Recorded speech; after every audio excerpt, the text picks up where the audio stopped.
신앙생활을 하면서 이렇게 성경을 배우는 건 저에게 되게 기쁨이었습니다.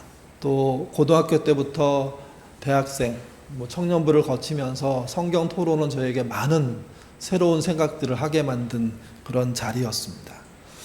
그때 저를 가장 이렇게 흥분하게 만들고 뜨겁게 만들었던 것이 나를 위한 예수님의 희생이었습니다.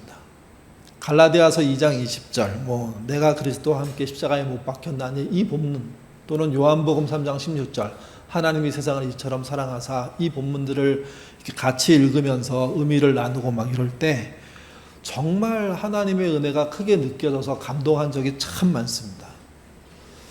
고등학교 1학년 때 수련회 가서 갈라디아서 2장 20절을 저의 말씀으로 받았다고 생각할 정도로 너무너무 감동적이고 은혜스러웠습니다. 그래서 늘 성경은 그분의 희생에 대한 이야기라고만 생각을 했습니다. 근데 어느 날 문득 그게 아닌 것 같은데 하는 의문이 들어왔습니다. 은혜되던 말씀이 순식간에요, 은혜가 안 되더라고요. 그리고 부담스럽기 시작했습니다. 그 중에 한 말씀이 갈라디아서 6장 7절입니다. 같이 한번 읽어볼까요? 읽겠습니다. 스스로 속이지 말라. 하나님은 업심여김을 받지 아니하시나니 사람이 무엇으로 심든지 그대로 거두리라. 제가 어렸을 때 읽었던 성경은 업심여김 받지 않는다는 이 얘기를 만홀이라는 단어를 넣어서 번역을 했습니다. 절대로 하나님은 속지 않으신다는 겁니다. 그러니 너 스스로 너를 속이지 마라. 너 스스로 가면을 쓰지 마라. 이런 말씀을 어느 날 던져주시는데 제가 읽는 말씀이었죠. 또 알고 있는 말씀이었습니다. 근데 그날따라 아주 충격적으로 불편했습니다. 하나님이 나랑 되게 다르게 생각하시네? 저는 제가 좀 속이더라도 은혜로 산다고 믿었거든요. 제가 좀 잘못하더라도 하나님의 은혜 때문에 그게 만회된다고 믿었습니다. 그러려고 예수님이 희생하신 거라고 생각했습니다. 세상의 모든 짐을 짊어졌다는 게 그런 거 아닙니까? 나의 구원 또는 우리의 구원을 위해서 그렇게 희생한 분이 주님 아닙니까? 그렇게 확신했었습니다. 제가 다니는 교회는 장로교회였는데 그 당시에 예정론이라는 걸 많이 가르쳤습니다. 그때 이렇게 전사님과 목사님들이 말씀하셨는데요. 너는 구원받도록 계획되어 있다. 어떤 잘못을 해도 결국은 구원받는다. 죄를 지어도 구원받을 수밖에 없다. 사실은 이 말씀이 너무 매력적이었거든요. 왜 그러냐면 그동안의 모든 개인적인 갈등을 확 내려놓을 수 있게 만들었는데 갈라디아서 6장 7절은 전혀 그렇게 얘기하지 않습니다. 스스로 속이지 말라 이 말은요, 스스로 속지 말라는 겁니다. 스스로 네 생각에 속지 말라는 겁니다. 그런 거 있더라고요. 본인이 괜찮다고 생각하는 사람은 다른 사람의 괜찮은 행동을 늘 한다고 생각합니다. 늘 또 잘한다고 생각합니다. 다른 사람이 구제 얘기하면 하고 있어, 잘하고 있어. 다른 사람이 선행을 얘기하면 선행 잘하고 있어. 늘 그렇게 생각하는 버릇이 있다는 거죠. 하지 않는데 한다고 생각하는 것, 그게 일종의 스스로 자신을 속이는 행동이라는 거죠. 그러면 하나님은 여지없이 그 사실을 다 알고 계시고 밝히실 거라는 이야기입니다. 그리고 끝에 말씀하십니다. 심는 대로 거둔다. 심는 것만큼 거둔다는 거죠. 하나님의 은혜로 구원을 받는 건 사실은 심은 거에 비해서 엄청나게 큰 걸 거둬들이는 겁니다. 비교도 안 되는 걸. 근데 성경은, 특별히 바울을 통해서 말하는 성경은 심는 대로 거두니까 스스로 속이는 행동 같은 거는 꿈에도 생각하지 마라. 그런 말씀을 하는 거죠. 이 말씀을 처음 느끼는 그 어린 마음, 그때부터 성경은요, 때론 좋고 때론 힘들고 때론 기쁘고 때론 절망스럽고 하는 것을 교차해서 주는 책이었습니다. 은혜가 안 되는 말씀, 부담되는 말씀을 여러 경험하다가 오늘 본문과 같은 말씀을 또 만납니다. 오늘 본문도 그런 말씀이 그 안에 들어있거든요. 마가복음 4장 25절인데요. 같이 한번 읽겠습니다. 있는 자는 받을 것이요 없는 자는 그 있는 것까지도 빼앗기리라. 이 본문에 있는 자가 누굽니까? 또는 없는 자는 누굽니까? 제가 처음 이 말씀을 읽으면서 느꼈던 것은요, 이게 부익부 빈익빈을 말하는 거구나 라고 이해를 했습니다. 부자는 부자 되고 가난한 사람은 가난해진다는 생각을 이 이야기를 통해서 제가 하게 된 거죠. 교회까지 그러네? 그래서 불편했습니다. 사실은 부자의 삶 중에 잘못된 것은 잘못됐다 말씀하시는 분이 하나님이라고 알고 있는데, 부자가 부자 되고 가난한 자는 더 가난해진다, 이 말이 들리자 혼란에 빠져버린 겁니다. 오늘 본문 마가복음 4장은요 5개의 비유로 되어 있습니다. 그리고 우리가 읽은 본문은 2개의 비유로 되어 있습니다. 우리가 읽은 본문 앞에 굉장히 유명한 비유가 나옵니다. 네 가지 땅에 떨어진 씨 비유. 보통 이게 씨 뿌리는 비유라고 얘기하는데, 몇 번 말씀드렸지만 이거는 좋은 땅의 비유입니다. 씨는 모든 땅에 뿌려집니다. 그래서 본문에 등장하는 씨는 길가 또는 돌짝밭, 가시떨기밭, 그리고 좋은 땅, 이렇게 등장하지 않습니까? 그 중에 좋은 땅인 사람만 뿌려진 씨를 제대로 받아들일 수 있고, 거기서 30배, 60배, 100배의 열매가 나온다는 거죠. 마가복음 4장 1절부터 20절까지 기록된 이 4가지 땅에 떨어진 씨 비유의 핵심은, 신자라는 사람들이 좋은 땅이 되지 못하면 어떤 열매도 이루지 못한다는 겁니다. 여러분, 이 사실도 사실은 불편합니다. 믿음으로 구원받는다는 이 하나님의 은혜에 비하면 너무 그 은혜가 우리의 책임으로 넘어오는 듯한 인상을 주기 때문입니다. 그리고 2번째 비유가 오늘 우리가 읽은 본문의 첫 번째 비유입니다. 등불의 비유입니다. 같이 한번 읽어보시죠. 21절부터 23절입니다. 읽겠습니다.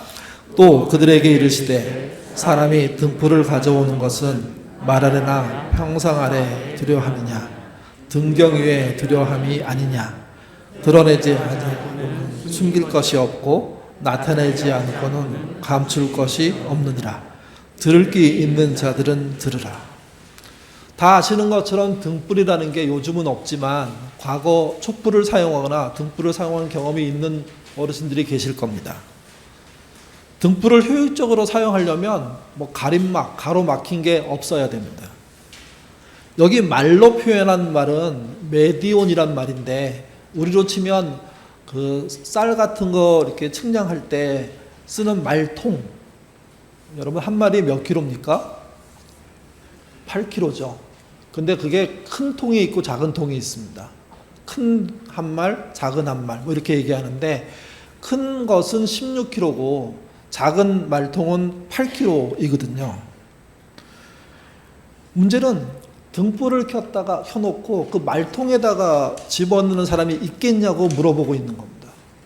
말도 안 되는 얘기죠. 누구도 그렇게 하지 않습니다.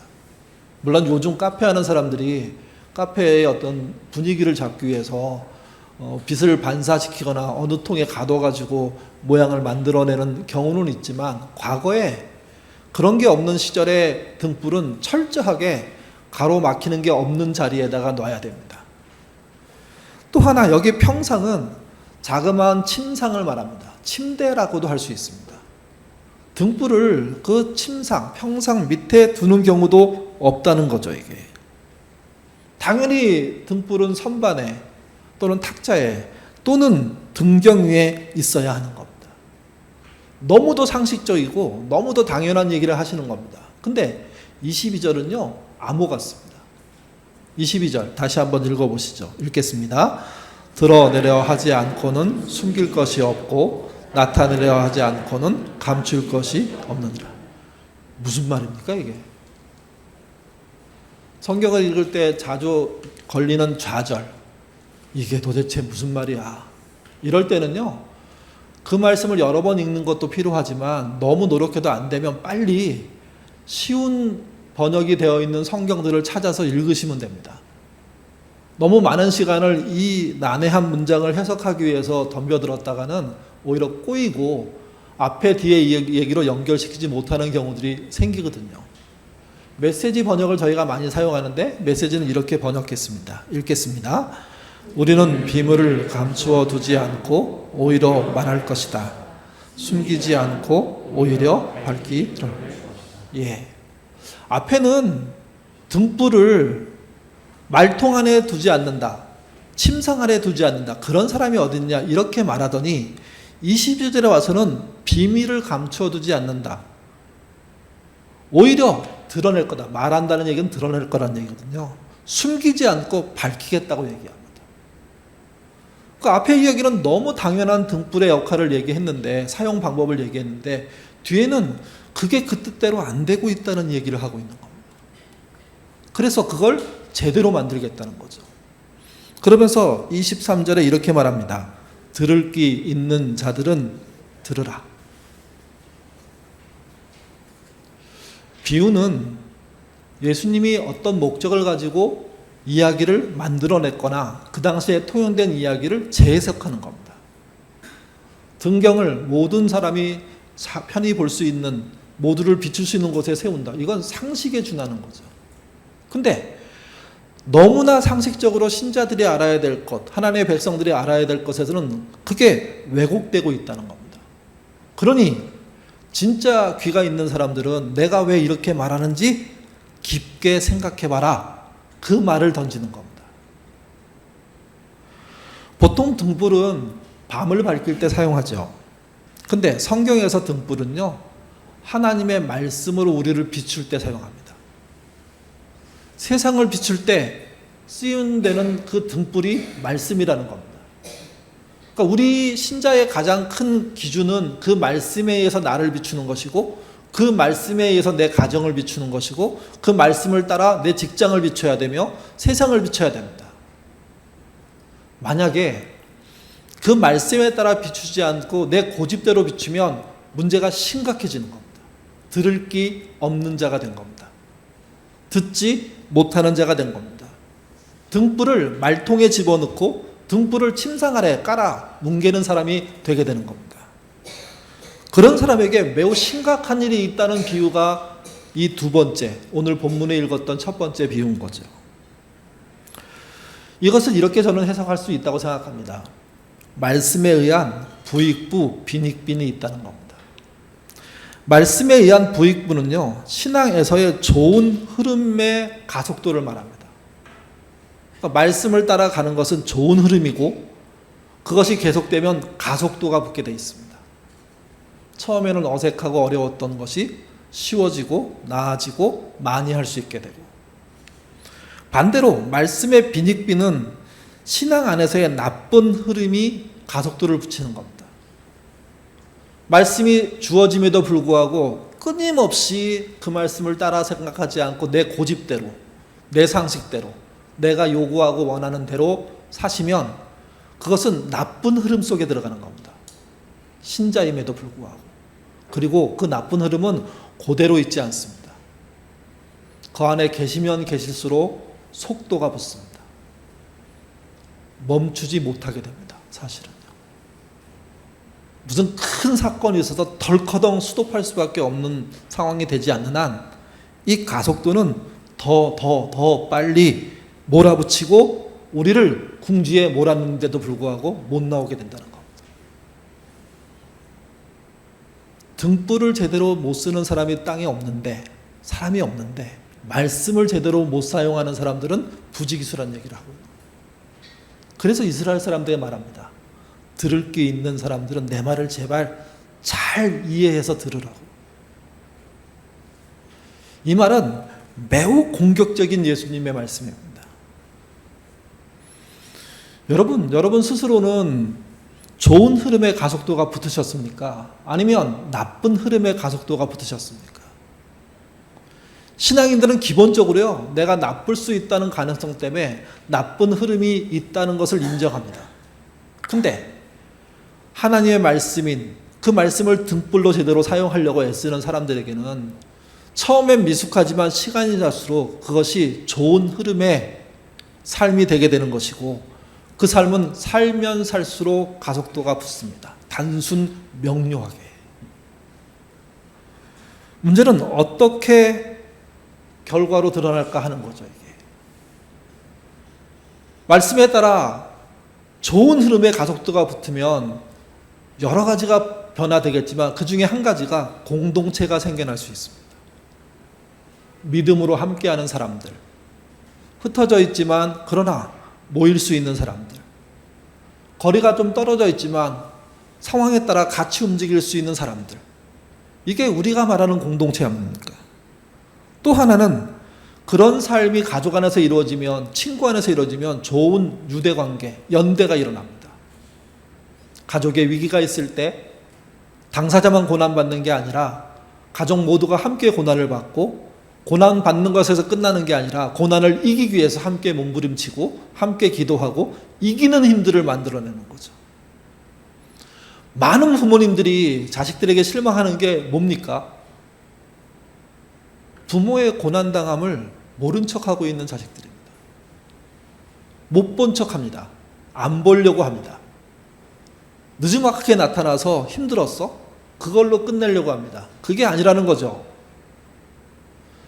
좋은 흐름의 가속도가 붙고 있는 신자라면, 그가 자녀라면 부모의 어려움 속에 그것을 내 것으로 만들기 위한 노력과 시도들이 계속해서 신앙인이기 때문에 일어날 수밖에 없습니다.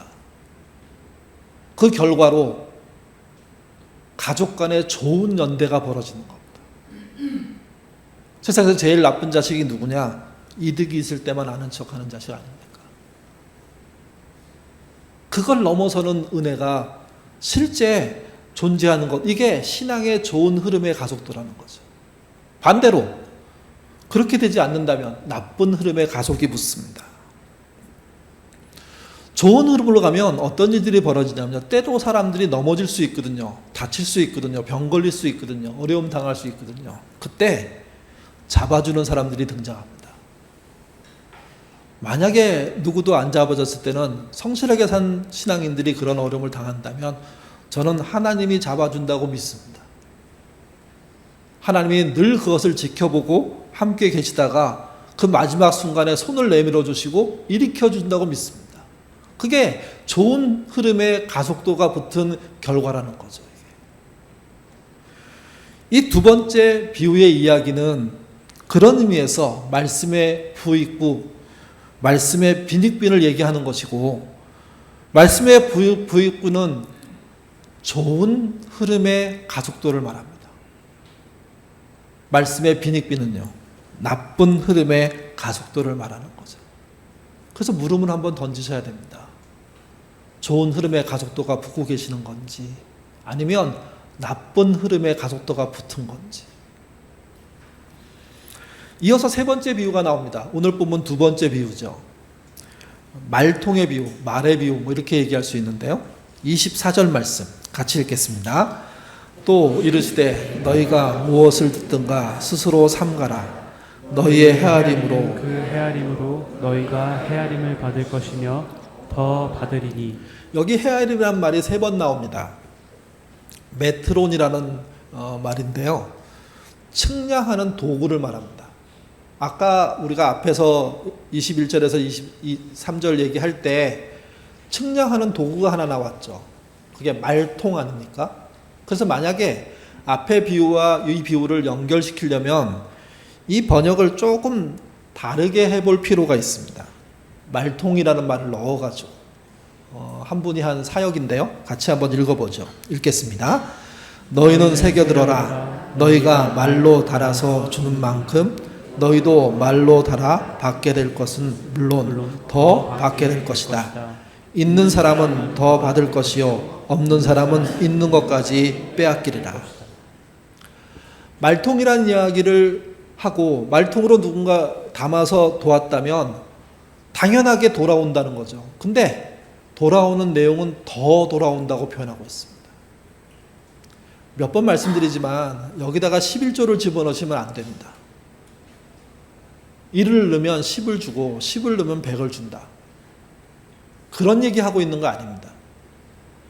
더 많이 받기 위해서 그래 내가 봉사해야지, 나눠야지, 그걸 말하는 게 아닙니다. 돌려받지 못하는 돌봄을 함에도 불구하고 돌아올 수밖에 없게 하나님이 하시겠다는 이야기입니다. 그 은혜를 맛보게 하실 거고, 알게 하실 거고, 확대하게 하실 것이고, 그래서 풍성하게 할 것이라는 이야기를 하는 겁니다. 말씀의 부익부는 그 내용입니다. 있는 자는 받을 것이요 없는 자는 그 있는 것까지 빼앗기리라. 이 말을 메시지가 이렇게 번역했습니다. 베품은 베품을 낳는다. 인색하면 가난해진다. 악착같이 모으면 부자 된다. 이게 세상의 방식이라면 성경의 방식은 아닙니다. 베품은 베품을 낳는다. 베품의 확산을 말하고 인색하면 가난해진다. 그렇게 말하고 있습니다. 다시 말씀드려서 우리가 읽은 오늘 본문 두 비유에서 말통에 의해서 연결할 수 있는데 그 말통의 주고받음은 베품을 얘기하는 거라는 겁니다. 좋은 흐름의 가족들은 베품을 확대하는 삶을 말하고요. 나쁜 흐름의 가족들은 인색함을 확장시키는 삶을 말합니다. 왜 쉼이 없을까요? 왜 열심히 살아도 불안할까요? 왜 악착같이 노력하고 땀 흘려도 결과의 면에서는 늘 못마땅하고 힘들까요? 쉬고 싶고 또 말씀에 쉬고 싶고 찬양에 쉬고 싶고 기도 안에 쉬고 싶은데 왜 안 될까요? 우리의 삶이 실제 인색함으로 가속도가 붙었기 때문입니다. 인색함이란 내 새끼만 생각하는 거거든요. 인색함이란 내 집만 생각하는 겁니다. 인색함이란 나랑 편된 사람만 생각하는 겁니다. 인색함이란 그걸 넘어서서 전혀 나에게 무언가를 돌려줄 수 없는 사람을 향해서 하는 행동이 없는 걸 말하는 겁니다. 반대로 베품은요, 그 경계를 넘어가는 겁니다. 자식을 배려하는 것인 동시에 부모를 배려하는 것이고 그 속 깊은 이해들을 통해서 지지하고 협력하는 겁니다. 그것이 가정에서 멈추지 않고 가정 바깥으로 넘어가죠. 내 아이가 잘 돼야 한다고 생각하지만 동시에 내 아이의 친구들이 잘 되도록 애쓰는 겁니다. 내 아이가 불편을 겪었을 때 또는 지적을 당했을 때 내 아이를 보호하겠다고 덤벼드는 게 아니라 내 아이의 잘못이 무엇인지를 생각하고 그 잘못을 어떻게 고칠지를 생각하는 것, 그게 베품입니다. 선생님이 실수할 수 있죠. 과하게 행동하실 수 있습니다. 그때 따끔하게 선생님을 따져가지고 굴복시키기보다 그 선생님의 미숙한 행동을 이해시키기 위해서 멀리 돌아가는, 인내하고 기다리는, 손해보는 그 태도를 말하는 겁니다. 문제는 그런 태도가 없고 인색하게 따져서 이기려고 하기 때문에 이 세상이 이렇게 엉망인 거죠. 좋은 흐름이 안 보입니다. 신자들이 좋은 흐름을 만들어야 되는데, 베품의 흐름들을 만들어야 되는데 신자조차도 악착 같습니다. 그러면 그 세상은 망하는 겁니다. 가속도는 일의 진행 속도가 차차 더해지는 걸 말합니다. 좋은 흐름도요, 가속도가 붙고요, 나쁜 흐름도요, 가속도가 붙습니다. 이 속도가 붙는 게 무서운 겁니다. 여러분 생각해 보십시오. 앞에 세 가지의 그릇이 있다고. 한 그릇은 1kg짜리를 담을 수 있고, 가운데 것은 2kg짜리를 담을 수 있고, 한쪽의 것은 10kg짜리를 담을 수 있습니다. 이때 이 그릇은 신자의 입장에서는 말씀을 담는 그릇입니다. 만약 100kg 정도의 양을 주어졌을 때 1kg 그릇을 갖고 있는 사람은요, 100번 떠담아야 자기 것으로 담을 수 있습니다. 2kg를 그릇을 갖고 있는 사람은요, 50번을 떠담아야 됩니다. 10kg짜리를 갖고 있는 사람은 단 10번을 떠담으면 됩니다. 20kg짜리를 갖고 있다면 단 5번이면 끝납니다. 누가 가속도가 붙은 인생입니까? 베품의 가속도가 붙지 않았다는 것을 생각하지 않고 누구도 돕지 않은 상태에서 나만을 위해서 살아가는 것은 가장 가난해지는 방법이고 하나님이 인정치 않는 방법이라는 이야기를 하고 있는 겁니다. 신자는 들은 말씀에 따라 베품의 크기를 가지셔야 됩니다. 그 크기가 커질수록 그 은혜를 통해서 되어지는 세상의 변화들은 더 놀라울 수밖에 없습니다. 그래서 여러분, 말씀에 의한 그릇을 키우셔야 됩니다. 베품의 그릇을 키우셔야 됩니다. 쉼은 그럴 때 나타납니다. 여행 잘 갔다 오고 잘 먹고 누렸다고 쉼이 옵니까? 아니요. 내 작은 물질로 누군가를 도왔을 때 그 사람이 일어서고 힘을 내는 모습을 볼 때, 아니 그 사람이 다시 좌절했을 때 포기하는 거 또 돕는 노력을 했을 때 생기는 그 안에서의 쉼이 진짜입니다. 개인적인 힘도 필요하지만요, 관계적인 힘도 필요하고 사회적인 힘도 필요합니다. 그렇게 여러분이 말씀의 그릇을 키워 좋은 흐름을 가져가시면 공동체가 생깁니다. 끼리끼리라고 하죠. 좋은 선한 영향력을 끼치려고 애쓰는 사람들 주변에 좋은 선한 영향력을 끼치는 사람들이 연결되게 되어 있습니다. 공동체로 여러분 붙잡으셔야 됩니다. 또 하나, 깊은 연대라는 게 생겨납니다. 가정에서 하면 가정에서, 아둘람에서 하면 아둘람에서, 교회 내에서 하면 교회 내에서, 또 여러분이 넘어졌을 때 잡아주는 사람들이 등장합니다. 어려움 당했는데 아무도 모른 척 한다면 이렇게 질문하셔야 됩니다. 내가 잘못 산 거 아닌가? 만약에 여러분이 열심히 사셨는데 아무도 붙잡아주지 않는 상황이 됐을 때 하나님은 가만히 계시지 않습니다. 그때 너무도 가까이 계신 하나님의 손길을 보게 될 것이고, 여러분이 빠져있는 함정에서 나올 수 있는 길들은 그분의 은혜 때문에 열리게 돼 있습니다. 그렇기 때문에 말씀의 그릇을 키우는 일을 하셔야 되고 베품의 그릇을 키우는 일을 하셔야 됩니다. 좋은 흐름에 가속도를 붙이셔야 됩니다. 그 속에 진짜 쉼이 있습니다. 여름이 이제 많이 지나가잖아요. 여러분 휴가들 가시게 되고 다녀오신 분도 계실 겁니다. 그때 나 좀 쉬어야지 이렇게 생각하시는 분들은 진짜 본인이 쉴 수 있는 쉼을 마련하십시오. 그러나 나 혼자 쉬는 게 미안하고 누군가를 이렇게 돌아봤을 때 저 사람은 쉬나? 쉴 수 있나? 힘들지 않나는 생각이 든다면 여러분을 위해서 하는 쉼으로 만족하지 마시고 그 사람에게 쉼을 줄 수 있는 방법들을 행동으로 옮기실 필요가 있습니다. 말씀의 그릇이 커진 것이고 베품의 그릇이 커진 겁니다. 오늘 우리가 마지막 찬양으로 부를 찬양이 204장인데요. 주의 말씀을 듣고서입니다. 반석 위에 지은 집과 모래 위에 지은 집의 차이에 대해서 이야기하고 있습니다. 반석 위에 지은 집은 큰 홍수가 나도 견딜 수 있지만 모래 위에 지은 집은 아무리 커도 홍수를 견딜 수 없다. 바람을 이길 수 없다. 그렇게 말합니다. 신앙이 딱 그렇습니다.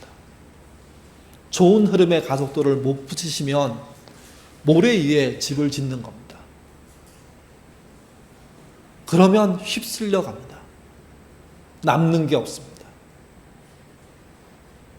말씀의 그 능력과 은혜를 통해서 좋은 흐름의 집을 지면 그건 반석 위에 짓는 겁니다. 그 집은 어떤 어려움도 이기게 해줍니다. 그리고 그 집 때문에 쉴 수 있게 되고 쉼이 무엇인지 알게 되는 겁니다. 휴가철이라서 쉼에 대해서 말씀드린다고 하면서 잘 쉬라고 하면서 부담을 드리는 것 같습니다. 근데 이왕 쉴 거라면 제대로 된 쉼을 실제 삶에서 경험하는 게 옳지 않습니까? 쉼이 되기 위해서 여러분의 말씀 그릇을 키우시고 베품 그릇을 키우십시오.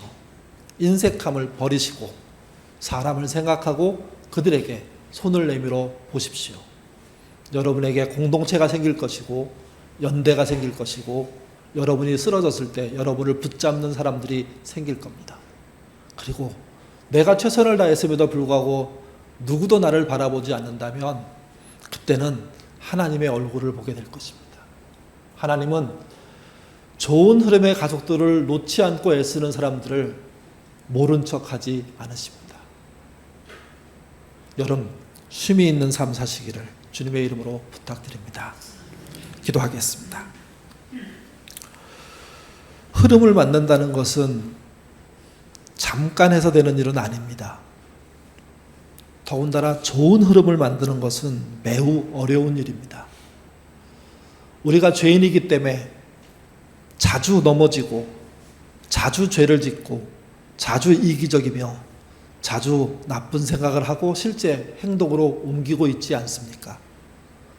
그런 삶이 우리 안에 불쑥불쑥 일어나는 상태에서 좋은 흐름을 만든다는 것은 각고의 노력이 필요한 정말 애써야 하는 일이라는 것을 저희가 알고 있습니다.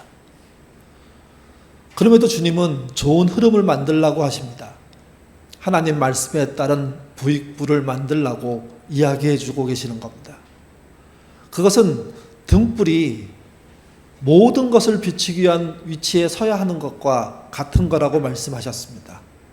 등불을 말통 안에 넣거나 침상 안에 놓지 않는다는 그 이야기는 너무도 당연합니다. 근데 등불이신 하나님의 말씀을 말통 속에 넣은 신자가 얼마나 많습니까? 등불된 그 놀라운 말씀을 침상 아래 깔아 뭉개는 신자가 얼마나 많습니까? 들을 귀 있는 자는 들으라고 하신 이유가 거기에 있습니다. 나는 아니지 이렇게 생각하는 그 사람이 실제는 등불을 말통에 넣고 침상 아래 깔고 누운 사람이 되기도 하기 때문입니다. 있는 자는 받을 것이고 없는 자는 그 있는 것까지 빼앗긴다고 말씀하셨습니다. 베품은 베품을 낳고 인색하면 가난해진다는 이 말씀을 우리의 마음속에 오늘 새기게 도와주시고 내게 왜 이렇게 쉼이 없을까? 라는 질문을 던질 때 그 쉼이 나 혼자 쉬는 쉼이 아니라 더불어 쉬어야 하는 쉼임을 우리가 배울 수 있도록 하나님 이끌어 주옵소서. 내가 편안히 쉬어야 한다면 우리 주변에 누군가도 편안히 쉬어야 됩니다. 그러지 못한 사람을 향한 베품이 진짜 나를 쉬게 한다는 사실을 놓치지 않는 신자 되도록 도와주시옵소서. 교회 내에 힘들어하는 사람들이 참 많습니다. 이번 주간 우리의 한마디 문자 하나, 때로는 전화 한 통, 때로는 만나서 하는 식사가 쉼을 선사한다는 사실을 알게 하시고 격려할 자를 격려하고 위로할 자를 위로하고 품을 자를 품는 우리가 되도록 도와주옵소서. 또한 하나님 아버지, 우리에게 함께 하실 때 우리가 외롭고 혼자 있을 때 그런 하나님의 더 돌려주는 은혜를 체험하기를 원합니다. 아무도 돕지 못하는 어려운 상황에 있는 사람에게는 더 돌려주시겠다는 그 은혜가 확인되어서 진짜 쉬고 진짜 실망하지 않는 은혜 있도록 이끌어 주시옵소서. 예인의 식구들 중에 오래간만에 휴가가 다녀오는 사람들이 있습니다. 안전하게 잘 다녀오게 하시고 행복한 시간 되게 하시고 깊게 잘 쉬게 하시고 잘 먹고 소화시키고 행복한 그런 휴가 되도록 이끌어 주시옵소서. 또 한 걸음 더 나가서 그렇지 못한 사람을 기억하고 그들을 향한 베품, 그 무언가를 하는 우리가 되도록 이끌어 주옵소서. 예인의 모든 식구들이 좋은 흐름을 가진 신자 되기를 원합니다. 나쁜 흐름에서 벗어나기를 원합니다. 좋은 흐름의 가족도가 붙는 교회 되도록 이끌어 주시옵소서. 감사하며 예수님 이름으로 기도드립니다. 아멘.